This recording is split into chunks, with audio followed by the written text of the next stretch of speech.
Yeah, well, I think the community input is crucial on the issue, and I don't disagree with what Mike says.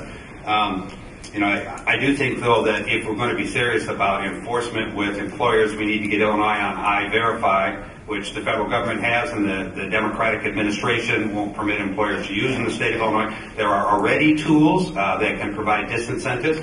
We need to improve our eligibility systems and our human service programs.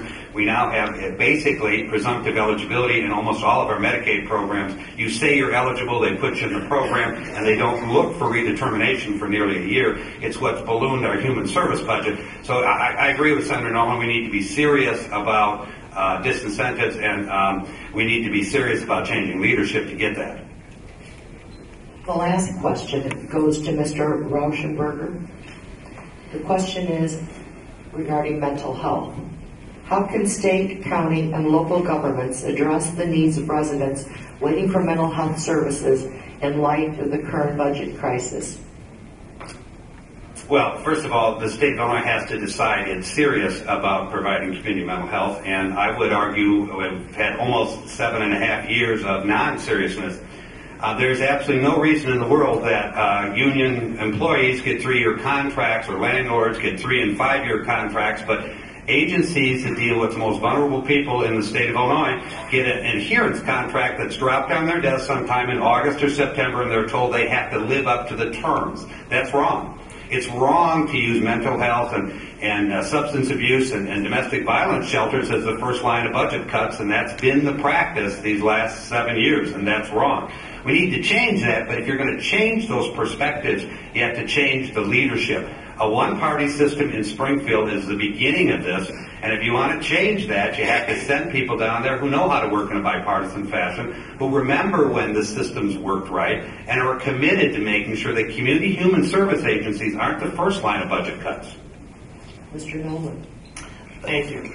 Well, I think it's important to note that what has really gotten us into this fix where we're not able to pay our bills is all the borrowing that we've engaged in over these years. We're paying incredible amounts of interest and, of course, having to distribute from our general fund in order to make the payments on all of this borrowing. And I dare say that I don't believe that any member of those families that have somebody who suffers from mental illness or from a disability who might want to seek state funding to provide their loved one with a place in a group home, which, by the way, we're 14 years behind in allowing people to be placed in such group homes. I provided some funding to help folks be provided with shelter, and which I think is a very important thing for us to engage in. But the borrowing has got us into this fix, and if you're going to say that we're going to just simply engage in cuts and reprioritize things, again, we're with the deck chairs on the Titanic. I think we need to recognize that if we're serious about providing assistance to those who are in this category and need assistance, mental health, we need to engage in structural tax reform. Follow, Mr. Rauschenberger? Well, I certainly agree with Mr. Noland about borrowing. In the last 24 months or so, Mike Noland voted to borrow almost $47 billion new dollars.